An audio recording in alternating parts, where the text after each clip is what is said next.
அதான் சொன்னார், பாவம் தன்னுடைய வல்லமையை இழந்து போகும். You can't be a slave. So ஒன்று, ஊற்று என்ன செய்யலாம், அழுக்க கழுவிக்கிட்டே இருக்கு. இந்த உயிர்த்தெழுந்த சாயல்ல நீங்க எப்பவுமே நீதிமானா இருக்கிறீங்க. என்னை நீதிமானாக்குங்க, என்னை கழுவுங்க என்று நீங்கள் ஜெபிக்கிற ஜெபங்கள் மன்னிக்கப்படுகிறது.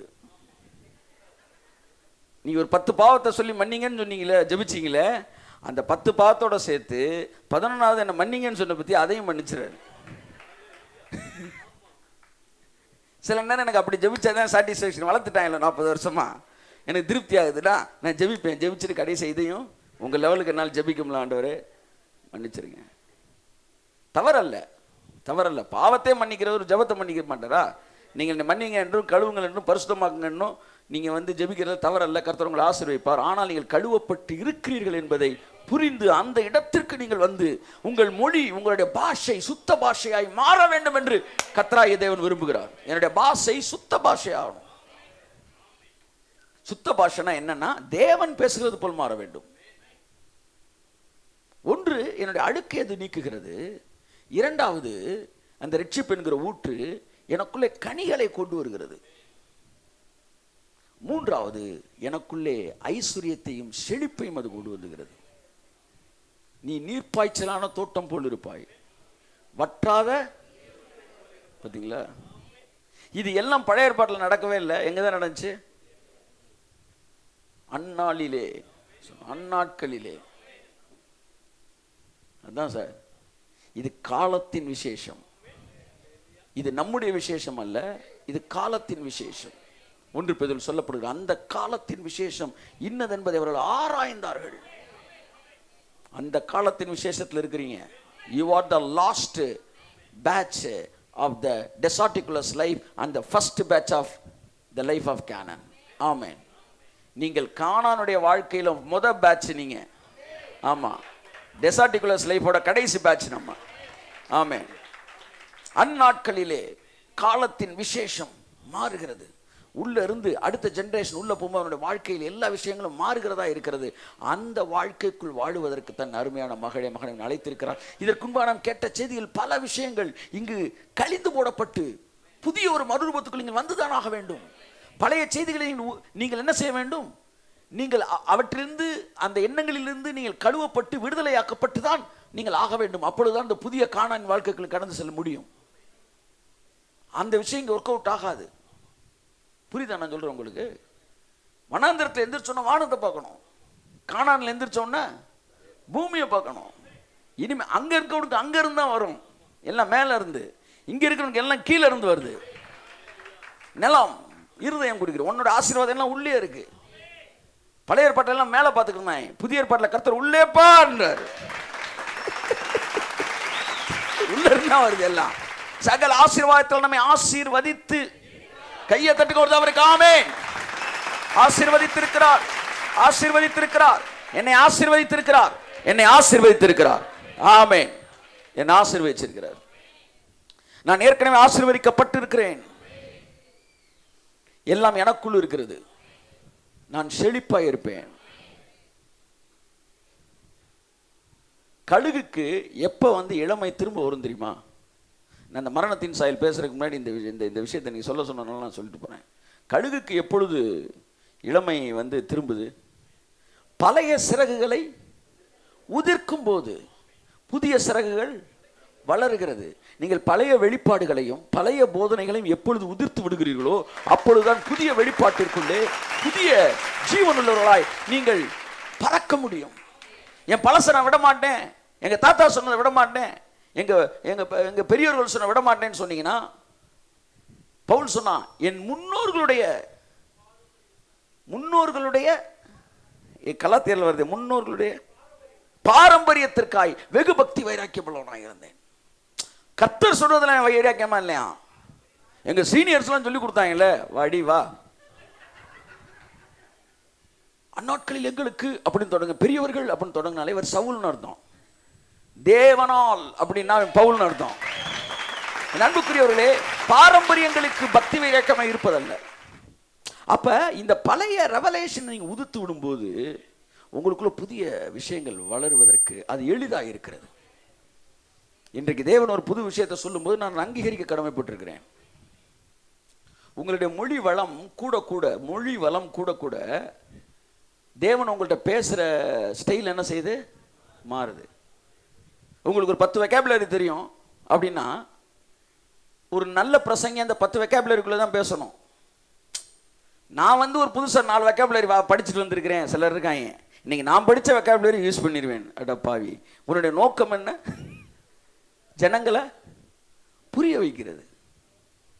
அப்ப ஒரு நல்ல பிரசங்கி என்ன செய்யறானா, அவனுக்கு எது தெரிஞ்சிருக்கோ அதுக்குள்ள இருந்து பேசுறான். அப்படித்தான் தேவன் இதுவரைக்கும் நம்மகிட்ட பேசினாரு. இப்ப நம்ம அடுத்த கட்டத்துக்கு போகும்போது தேவன் அடுத்த விஷயங்கள் நம்மிடத்தில் பேசுகிறார். ஆகவே நான் என்ன சொல்ல வரேன்னா, உங்க எல்லாருக்குள்ளேயும் ஒரு ஊற்று இருக்கு. அந்த ஊற்று உங்கள் பாவத்தையும் அழுக்கையும் கழுவி கொண்டு இருக்குது. அந்த ஊற்று உங்களுக்கு கனிகளை கொடுக்க வைக்கிறது. எனக்கு அதான் கொஸ்டினே. இவ்வளவு காலம் நீ ரட்சிக்கப்பட்டேன்ற கபா கபா கபா கபான்னு அந்நிய பாஷையை பேசின, ஆனா இன்னும் உனக்குள்ள அகங்காரமும் ஆணவமும் லீடருக்கு கீழ்ப்படியாத தன்மையும் இருக்கும் என்றால், உன்னைக்கே ஊற்று உள்ள இருக்கா வெளியே இருக்கா? அதான் கேள்வி. உள்ளே இருக்கிறது என்றால் கனி தரும். அது யோசேப்புனா கேரக்டர், குணமியா. யோசேப்பு நம்ம யோசித்தோம் ஒருத்தன் அப்படி ஒரு பவ்யமான ஒருத்தன் தான் தெரியும் பாருங்க. கனி தரும் திராட்சை செடி நீரூற்றண்டையில். அப்படின்னா என்ன அர்த்தம்னா, நீரூற்றண்டையில் இருக்கிற அந்த செடிக்கு கனி கொடுக்கிறது ஈஸியா வருமா? கஷ்டமா இருக்காது. எஃபர்ட்லெஸ். எல்லாம் சொல்லுங்க, எஃபர்ட்லெஸ். அப்படியே கேரக்டர் மாறிக்கிட்டு கை தட்டுங்க sir. Amen. God is good. என் அன்புக்குரிய இந்த மரணத்தின் சாயல் அப்படின்னா, செத்தவன்ட்ட என்னெல்லாம் ரிசம்பிளன்ஸ் இருக்கோ அந்த ரிசம்பிளன்ஸ் எல்லாம் என் மேல இருந்துச்சுன்னா நான் மரணத்தின் சாயலுக்குள்ள வந்துடுறேன்னு அர்த்தம். ஒன்று, செத்தவர்கள் பாவத்திற்கு நீங்களாக்கி விடுதலையாக்கப்பட்டிருக்கிறார்கள். நீங்க பாவத்திலிருந்து விடுதலையாகி இருக்கிறீங்க. ஆமா, 4 ஆமென் வருது. ஏன்னா நீங்க எல்லாரும் பாவத்தை செயல்களோடயே நினைச்சுக்கிட்டு இருக்கீங்க. செயல் பாவம் அல்ல, செயல் பாவம் அல்ல. ரோமர்ல பாவம் என்று சொல்லும்போது 99% அது வெர்பாக சொல்லப்படவில்லை, நவுனாக சொல்லப்படுகிறது. பாவம் என்பது நீங்கள் செய்வதல்ல பாவம், உங்களை செய்ய வைப்பதுதான் பாவம். நல்லா புரிஞ்சுக்கங்க. sin is not an act. அது ஒரு செயல் அல்ல. இந்த செயலை செய்ய வைப்பதற்கு எது காரணமாக இருந்ததோ அது பாவம். தேவன் பாவத்தை உன்னை விட்டு எடுத்துட்டான்னு சொன்னப்ப இந்த செயலை எடுக்கல, இந்த செயல் செய்ய என்னை தூண்டின, என்னை ஆளுகை செய்த அந்த நபரிடமிருந்து என்னை விடுதலை ஆக்கினார் தேவன். ஆமென், ஆமென். பவுல் இதை தெளிவாய் சொல்லுகிறார் ரோமர்ல. நான் அல்ல, எனக்குள் இருக்கிற பாவமே அப்படி செய்தது. செய்தது பாவம் அல்ல, பாவமே செய்தது. கையை தட்டு எல்லாம் சொல்லுங்க. செய்தது, செய்ததுன்னு நீங்க பாவம் இல்லைன்னு சொல்லணும். செய்தது பாவமே, திரும்ப செய்தது பாவமே. ஆமே, நீங்கள் செய்ததை பாவம் என்று சொல்லுகிறீர்கள், ஆனால் பவுல் பாவம் தான் செய்தது என்று சொல்லுகிறார். தேவன் செய்ததை நிறுத்தவில்லை, தேவன் பாவத்தை நிறுத்தினார். கரங்களை தட்டி கர்த்தருக்கு நன்றி சொல்லுவோம். ஆமென். அந்த சின் என்கிற வார்த்தை பிசாசை குறிக்கிறது. அந்த பிசாசு என்கிற பாவத்திலிருந்து என்னை விடுதலை ஆக்கினார். ஹல்லேலூயா. நான் சொல்ற புரியுதா உங்களுக்கு? பாவம் செய்யாதிருப்பதை பற்றி பேசிக் கொண்டிருக்கிறார்கள், நான் பாவத்திலிருந்து விடுதலை பற்றி பேசிக் கொண்டிருக்கிறேன்.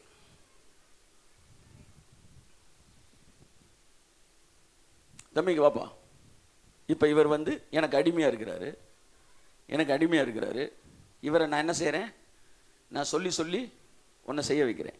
அந்த செல்போன் அடியா எடு, என்ன இந்த ஆட்டாடுறானப்பா, பேசு, ஹலோ சொல்லு, இப்படி திருப்பி இப்படி திருப்பிடா, ரைட் தான். இப்போ இவன் யாருக்கு அடிமையாக இருக்கிறான்? செல்போன் அங்கே வை, பாவத்துக்கு எனக்கு அடிமையாக இருக்கிறான். இப்போ இயேசு கிறிஸ்து இவன்கிட்ட இருந்து என்கிட்ட இருந்து இவன் என்ன செஞ்சிட்டாரு? விடுதலை ஆக்கிட்டார். இப்போ நான் இங்கிட்டு வந்துட்டேன். இப்போ இவன் கண்ட்ரோல்ல இல்லை. இப்போ நீ செல்போன் அடியா எடுக்கிறான், இப்போ இவன் பேசுகிறான். இப்போ நான் கேட்குறேன், இவன் அடிமைத்தனத்தில் இருக்கிறானா விடுதலையாக இருக்கானா? அது எப்படி அதே தான் செய்கிறான். அப்போ அடிமைத்தனத்தில் இருந்தான், இப்போ அவன் அடிமைத்தனத்தில். அதை நீங்கள் புரிஞ்சுக்கணும். ஒன்றை எனக்கு செய்யாமல் இருக்க முடியாது என்பதே அடிமைத்தனம்.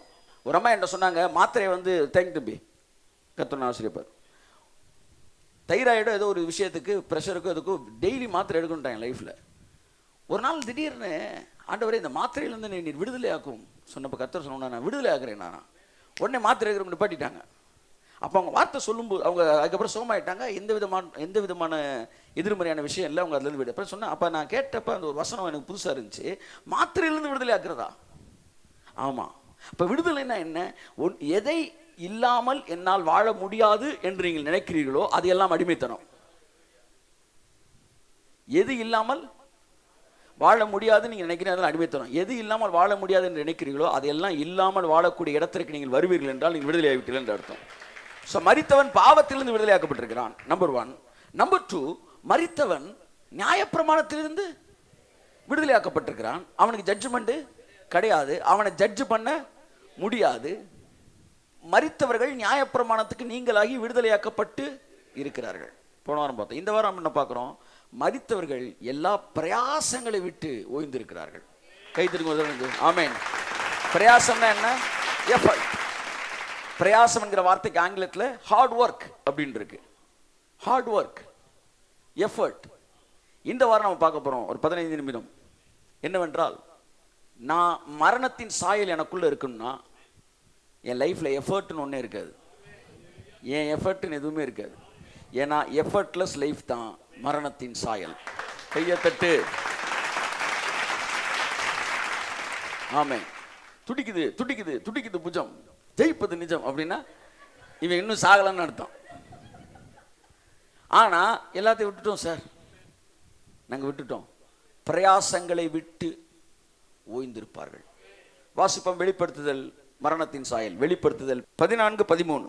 பரலோகத்திலிருந்து ஒரு சத்தம் உண்டாக கேட்டேன். பின்பு பரலோகத்திலிருந்து ஒரு சத்தம் உண்டாக கேட்டேன். அது கர்த்தருக்குள் மரிக்கிறவர்கள். இந்த வசனத்தை கை தட்டுங்க சார். கர்த்தருக்குள் மரிக்கிறவர்கள் இது முதல் பாக்கியவான்கள் என்று எழுது. இது முதல் பாக்கியவான்கள் என்று எழுது. அவர்கள் தங்கள் பிரயாசங்களை. இங்க சாகுறவன் பாக்கியவானா? எப்படி இருக்கு பாருங்க பைபிள். ஹல்லேலூயா. நல்லா புரிஞ்சுக்காங்க. இது ஏதோ விஷத்தை குடிச்சு செத்தவன், தூக்க மாட்டி செத்தவன் பாக்கியவான் அந்த இடத்துக்கு வரல. கர்த்தருக்குள் மரிக்கிறவர்கள். உங்கள் எத்தனை பேர் மரித்திருக்கிறீர்கள்? கை தூக்குங்க. கிறிஸ்துவுக்குள்ளே நான் மரித்தேன் ஆனாலும் பிழைத்திருக்கிறேன். நான் அல்ல, கிறிஸ்துவே என்னில் பிழைத்திருக்கிறார். நான் மரித்தவன் என்றால் நான் பாக்கியவான். ஆமென், ஆமென். ஞானஸ்நானம் பெற்ற நாம் கிறிஸ்துவுக்குள்ளே மரித்து விட்டோம். இது முதல் கர்த்தருக்குள் மரிக்கிறவர்கள் பாக்கியவான்கள் என்று எழுது. அவர்கள் தங்கள் பிரயாசங்களை விட்டு ஒளிந்து நான் உங்களுக்கு இளைப்பாறுதல் தருவேன் என்று சொன்னார். ஆமென், ஆமென். தங்கள் பிரயாசங்கள், தங்களுடைய ஹார்ட் ஒர்க், தங்களுடைய படபடப்பு, பரபரப்பு எல்லாவற்றையும் விட்டு ஓய்ந்திருப்பார்கள். சிலர் இருக்காங்க பரபரப்பா இருப்பாங்க. பரபரப்பு வேறு, சுறுசுறுப்பு வேறு. நான் சுறுசுறுப்பு வேணான்னு சொல்லலை, நான் பரபரப்பு வேணான்னு சொல்றேன். நான் காலையில் ஐசிஐசி பேங்க் போனீங்கன்னா சுறுசுறுப்பு. ஏர் ஹோஸ்டஸை பார்த்தீங்கன்னா வந்து ஒரு ஏர்போர்ட்டுக்குள்ளே போயிட்டீங்கன்னா சுறுசுறுப்பு. ஆனால் தீயணைக்கும் படையினரிடம் இருப்பது பரபரப்பு. பரபரப்பு என்பது ஒரு அமைதியற்ற மனநிலையில் இருக்கிற வேகமான செயல்பாடுகள் பரபரப்பு. தேவன் அதிலிருந்து நம்ம விடுதலை ஆக்கினார். சுறுசுறுப்பு என்பது இளைப்பாறுதலில் இருந்து. காலையில் எந்திரிக்கிறீங்களா, தூங்கி எந்திரிக்கிறீங்களா, நல்லா ரெஸ்ட் எடுத்துட்டீங்களா, இப்போ உங்கள்கிட்ட வர்றது என்ன? சுறுசுறுப்பு. 12 மணிக்கு உங்களை எழுப்புனான்னா அதுக்கு பேரு. சிலர் இருக்கா, நான் இட்லி வைக்கிறேன், நான் சாம்பார் ஊத்துறேன்னு சொல்லி உள்ள பூந்து இட்லி சட்டியை கவுத்தி விட்டு டமான் சாம்பாரை கழிச்சுட்டு தம்பி. ஆனால் தேவன் நம்முடைய பிரயாசங்களை விட்டு ஒளிந்து இளைப்பாறக்கூடிய இடத்தில் வைத்திருக்கிறார். இயேசு சொன்னார், நான் உங்களுக்கு இளைப்பாறுதல் தருவேன் என்றார். இங்க சொல்றான், செத்தவன் தாண்ட இளைப்பாற முடியும்ன்றார். அவர் என்ன சொல்ல வர்றாரு? நான் என் மரணத்துக்குள்ள உங்களுக்கு மரணத்தை கொடுத்துருவேன். அதனால நீங்க இளைப்பாறுதல் இருப்பீங்க. இனிமே பூமியில் நடக்கிற சம்பவங்களுக்கும் அவர்களுக்கும் எந்தவித தொடர்பும்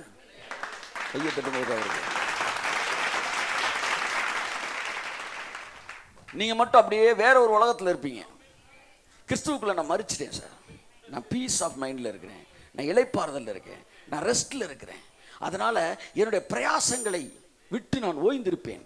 இந்த வசனத்தை மட்டும் ஒரு மனுஷன் நல்லா புரிஞ்சுக்கிட்டா அடுத்தவனை ஏமாத்துறது, பொய் சொல்றது, ஃப்ராடுத்தனம் பண்ணி ரூபா சம்பாதிக்கிறது, இதெல்லாம் விட்டு ஓஞ்சிருவான். ஏன் தெரியுமா? செய்ய வேண்டிய வேலையவே செய்யாமலே என்ன தேவன் ஆசீர்வதிப்பார்னா, செய்யக்கூடாத நான் ஏன்டா செய்யணும்? பொய் சொல்வது, ஃப்ராடுத்தனம் பண்ணுவது, ரூபாயை ஏமாற்றி வாங்குறது, இதெல்லாம் பாவமான்னு கேட்டால் நான் பாவம் சொல்ல மாட்டேன், அவிசுவாசம்ன்றேன். என்ன அவிசுவாசம்? கடவுள் ஒன்று ஆசீர்வதிப்பார்ன்ற விசுவாசம் இல்லாதனால தானே அடுத்தவனை அடி வயிற்றுல வந்து எரிய விட்டு நீ பிடுங்குற ஒன்ன. ஆமா, விசுவாசத்தினால் வராத யாவும் பாவம். அந்த ரூட்ல அது பாவம்ன்றேன் நான். கடவுள் ஆசீர்வதிக்க மாட்டாரா? நடுத்தரில் விட்டு அப்படி பொய் சொல்லி நான் சம்பாதிக்கணுமா? தேவையில்ல. பிரயாசங்களை விட்டு ஓய்ந்திருப்பார்கள். செய்கிற வேலையவே. சில வசனங்கள்லாம் நீங்க விசுவாசித்தா உங்களுக்கு ஒர்க் அவுட் ஆகும். பறவைகளை பாருங்கள், அவைகள் விதைப்பதும் இல்லை, அறுப்பதும் இல்லை, களஞ்சியத்தில் சேர்த்து வைப்பதும் இல்லை. கேட்க காதுள்ளோன்னு கேட்க கடவுள் எல்லாரும் கிடையாது. சேர்த்து வைப்பதும் இல்லை, அவைகளையும் உங்கள் பரமபிதா.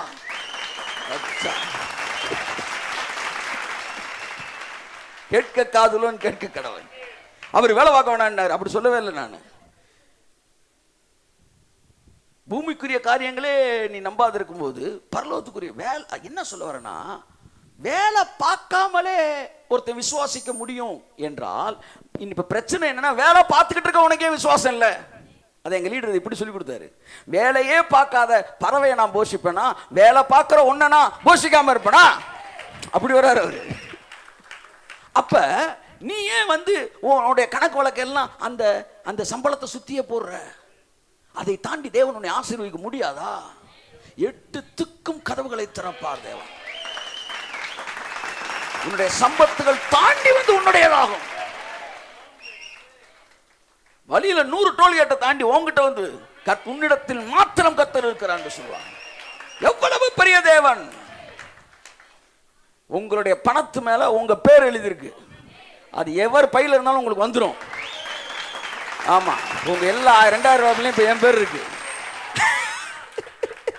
தாண்டி வந்து உன்னுடையதாகும். பாருங்க, பிள்ளை இல்லைன்னா என்ன இருக்கு, என்னையா இருக்கிறேன் வந்து எகிப்தின் சம்பாத்தியமும், எகிப்தின் உலகத்தான் காசுனா உங்களுக்கு தான் சார். எகிப்தின் சம்பாத்தியமும் எத்தியோப்பியாவின் வர்த்தக லாபமும், அவன் ப்ராஃபிட் எல்லாம் நெடிய ஆட்களாகிய சபையரின் வர்த்தகலாகவும் உன்னிடத்திற்கு தாண்டி வந்து உன்னுடையதாகும். அவர்கள் உன் பின்னே சென்று விலங்கிடப்பட்டு லாக் ஆயிருவாங்க. உங்க விசுவாசி உங்கள்கிட்ட லாக் ஆயிருப்பான் இயேசு நாமத்தில். இது அன்பின் கயிறு. ஆமென். ஆமா, நீங்க எங்க போறீங்களோ அங்க வந்துருவாங்க அவங்க. ஐயோ ஏன் விசுவாசி அதெல்லாம் ஒன்றும் பயப்பட வேணாம், எல்லாம் கரெக்டாக நடக்கும். பின்பாக வந்து விலங்கிடப்பட்டு நடந்து வந்து அந்த அன்பின் கயிறுகளால் நீங்க பேசுறதுனால நேரம் செலவழிக்கிறனால கிடையாது, எல்லாவற்றையும் தாண்டி தேவ பிரசன்னம். என்ன சொல்லுவாங்கன்னா, உன்னுடனே மாத்திரம் தேவன் இருக்கிறார் என்று சொல்லி, அவரை அல்லாமல் வேற தேவன் இல்லை என்று சொல்லி உன்னை பணிந்து கொண்டு உன்னை நோக்கி விண்ணப்பம் பண்ணுவார். என் அன்புக்குரியவர்களே,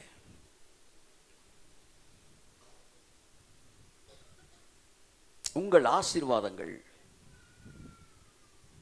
உங்களுக்கு எழுதப்பட்டிருக்கு. கர்த்தருக்குள் நீங்க மரிச்சிட்டீங்கன்னா உங்கள் பிரயாசங்களை விட்டு ஓஞ்சிருங்க. நீங்க செத்துட்டீங்க சார். அதனால ஆமா, மரித்தவன் மறுபடியும் எந்திரிக்க முடியாது.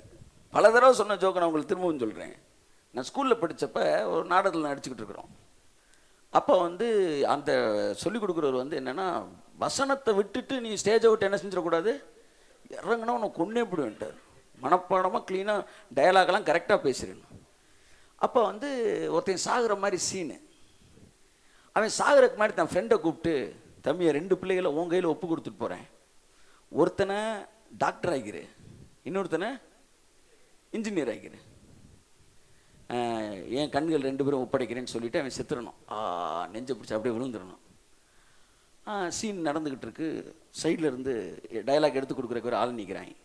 உடனே நெஞ்சை பிடிச்சிட்டு ஃப்ரெண்டை கூப்பிட்டுட்டு, டே நீ தாண்டா உயிர் நண்பேன், என் பிள்ளைய 2 பேரும் கையில் ஒப்பு கொடுக்குறேன்டா, என் பிள்ளைய டாக்டர் ஆக்கிறா டக்குன்னு செத்துட்டான். ஐயோ இன்ஜினியர் ஆக்க சொல்லவே இல்லையடாவன். ஐயோ அழுக ஆரம்பிச்சிட்டான். அழுதுகிட்டு இருக்கும்போது ஒருத்தர், டே மாப்பிள்ள டயலாக் விட்டுட்டேன் செத்த டபக்குன்னு வந்துரு, இவனை இன்ஜினியர் ஆக்கிறா.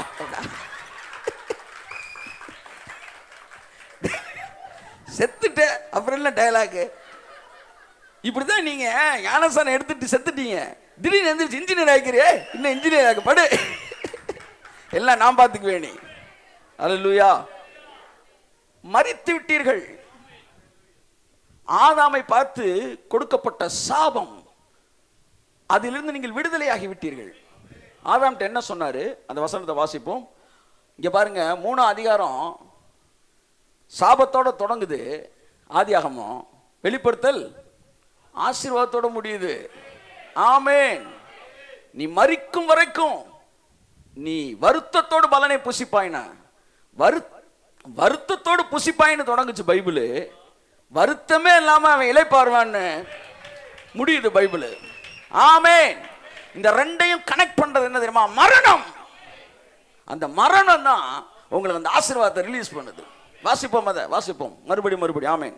எப்பவுமே தேவன்கிட்ட இருந்து ஒரு சாபம் வந்தா கூட அதுக்குள்ள ஒரு ஆசீர்வாதம் இருக்கு சார், அது நீங்க மறந்துடவே கூடாது. ஆமென். பின்பு அவர் ஆதாமை நோக்கி, அவர் உங்களை பார்த்து, நீ 16 வயசை தாண்ட மாட்டடா, 22 வயசு தாண்ட உனக்கு கடைசி வயசு அப்படின்னா 22 வயசுல நீங்க செத்துருவீங்கன்னு அர்த்தம் கிடையாது. வாழ்க்கை ஃபுல்லா 22 வயசுல இருப்பீங்கன்னு அர்த்தம். தேவன் பாருங்க அழகா அவனுக்கு இப்படி என்ன சொல்றார், வாசிங்க அதை. பின்பு அவர் ஆதாமை நோக்கி, நீ உன் மனைவியின் வார்த்தைக்கு செவி கொடுத்து. பாத்தீங்களா, ரொம்ப டேஞ்சரானது. மனைவி வார்த்தை கேட்க கூடாது சார், கேட்டதுக்கு தான் வாங்கியிருக்கேன்றார். நான் சொல்லல, அவர் சொல்றார், மனைவியின் வார்த்தைக்கு நீ செவி கொடுத்து, மனைவி பேச்ச நீ கேட்டு, நீ மனைவி பேச்ச கேட்டு, இவனுக்கு கேட்டா அடி, அவங்களுக்கு கேட்காட்டி அடி.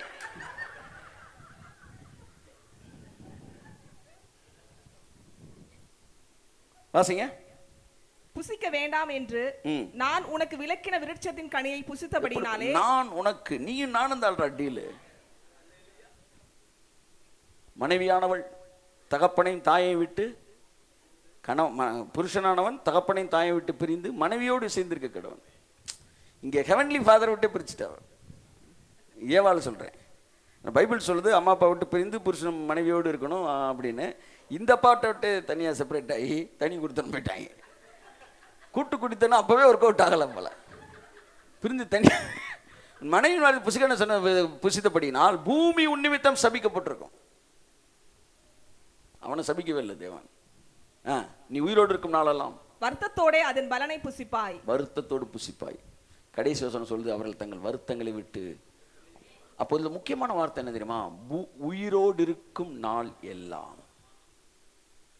நீ உயிரோட இருக்கிற வரைக்கும் உனக்கு பிரச்சனை இருக்கும். நீ செத்துட்டினா உனக்கு பிரச்சனை கிடையாது. ஆமென். இதான் சொல்றேன், உயிரோடு இருக்கும் போது வருத்தத்தோடு பலன், மரித்த பிறகு முடிங்க வருத்தம் இல்லாமல் பலன். அவ்வளவுதான். கோடிட்ட இடங்களை நிரப்புக. உயிரோடு இருக்கும் போது வருத்தத்தோடு பலன், மரித்து விட்டால் இயேசு நாமத்துல வருது திரும்ப. ஆமென். வருது இயேசு நாமத்தினால. ஹல்லேலூயா.